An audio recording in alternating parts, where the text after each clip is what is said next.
Hello guys, কেমন আছো তোমরা? আশা করি ভালো আছো। এই যে দেখো, আমি কালকে শিবরাত্রি উপলক্ষে লক্ষ্মী মেলাতে গিয়েছিলাম। এই কুয়ারপার বলে আমাদের এখানে লক্ষ্মী বাড়ি, খুব উঁচুর উপরে। যেতে যেতে দেখো এখানে ভিউটা কত সুন্দর, মানে কি বলবো, অনেক সুন্দর এই রাস্তাগুলো। আর পাহাড় পাহাড় পর্বত সব কিছুই দেখতে পাচ্ছি এখানে। তারপর দেখো আমরা যাচ্ছি সবাই। এই যে আমি এসে গেছি এখানে, দেখো লক্ষ্মী মেলাতে যাচ্ছি। এই যে দেখো কত উপরে গাইস, দেখতে পাবে তোমরা। এই যে দেখো সবাই যাচ্ছে, আমি যাচ্ছি, তোমাদেরকে উপরে গিয়ে দেখাবো কতটুকু উপরে উঠলাম। আমি তো পুরো হাঁপিয়ে গিয়েছি। এই যে দেখো সিঁড়ি আছে অর্ধেক, আর তারপরে এদিকে আবার হেঁটে যেতে হয়, কাঁচা রাস্তা, মাটির রাস্তাটা। সেখানে দেখো কত দোকান নিয়ে বসেছে সবাই, এটা ওটা বেচবে বলে, মেলা বলে কথা, দোকান তো দিবেই সবাই। আর প্রচুর লোকজন ছিল গাছ। আর এই যে দেখো বেল গাছটা দেখে না আমার খুব ভালো লেগেছে, তাই গাছটাকে একটু আমি ভিডিও করে নিলাম। এই যে দেখো খুব ঘেমে গেছি আর খুব হ্যান্ড লেগেছে, এত উপরে উঠছে তাই। এই দেখো সাধু সন্ন্যাসীরাও আছে, তাদেরকেও দেখছি।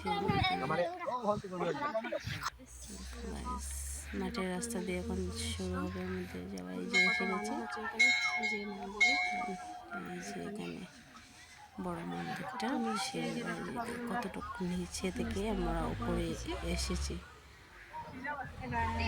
দেখো মনে আর আমি কাকা এখানে প্রথম কিনতে জানাচ্ছে, আমাকে একটু ভিডিও করে নিই। লোকজনও খুব ছিল, আমার কলেজের বান্ধবীগুলোর সাথেও দেখা হয়েছে, আড্ডা মারলাম, গল্প করলাম। নেমে যাবো, মোনাটা বোতল ফেলে দিয়েছিল, তারপরে ওই যে দাদা অনেক নিচে গাছ, কত রেখে গিয়েছে আমাকে জানাবে, কমেন্ট করে প্লিজ থেকে কে গিয়েছে আমাকে। আমরা এখন এসে নেমে যাচ্ছি, মনাকে নিয়ে মনে ঘেমে গিয়েছে শুধু, অনেক গরমও ছিল,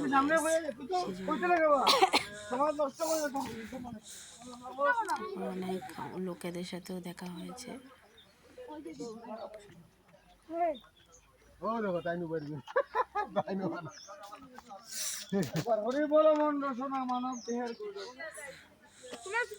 ভিডিও ক্যামেরাও ধরা যায় না গাইস, কারণ এখানে অনেক মানুষ আছে, সেই জন্য।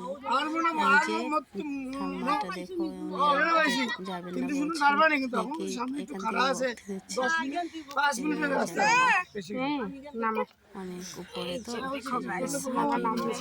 এখানে এসে অর্ধেক উঠে আর নেমে যাবে বলে। এই যে দেখো হেঁটে হেঁটে যাচ্ছে রুদ্র। ছেলেটা বলছে কি হেঁটে যাবে, মানে বলতে তো পারে না, কিন্তু করে থেকে নেমে যাচ্ছে গাইস, কি করবো, সেই জন্য আমি একটু হাঁটাচ্ছি ওকে, টাকা ধরছে আর আমিও দেখাতে হাঁটাচ্ছি ওকে, দেখো কি হাঁটছে ও, অনেক দুষ্টামি রুদ্রটা।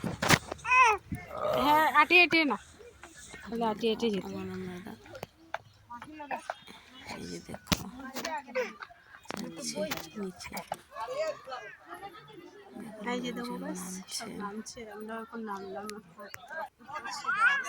নেমে এসে গেছি গাইস। মহলটা গরম লাগছে, মানে ঘেমে মুখটা কি হয়ে গেছে। কত দোকান বসেছে, অনেক বড় মেলা তো, সেই জন্য আমরাও কিছু কিছু খেয়েছি এখান থেকে, টেস্ট লাগেনি, মানে স্বাদটা সেই স্বাদটা নেই আর কি। দেখো এই যে এখানে জরিমার দোকান থেকে আমরা অনেক গলা কানের কিনেছি, আর এখান থেকে আমরা জিলিপি, গরম গরম জিলিপি নিয়েছি। দেখো মেলাটা উপর দেখে কি সুন্দর দেখাচ্ছে।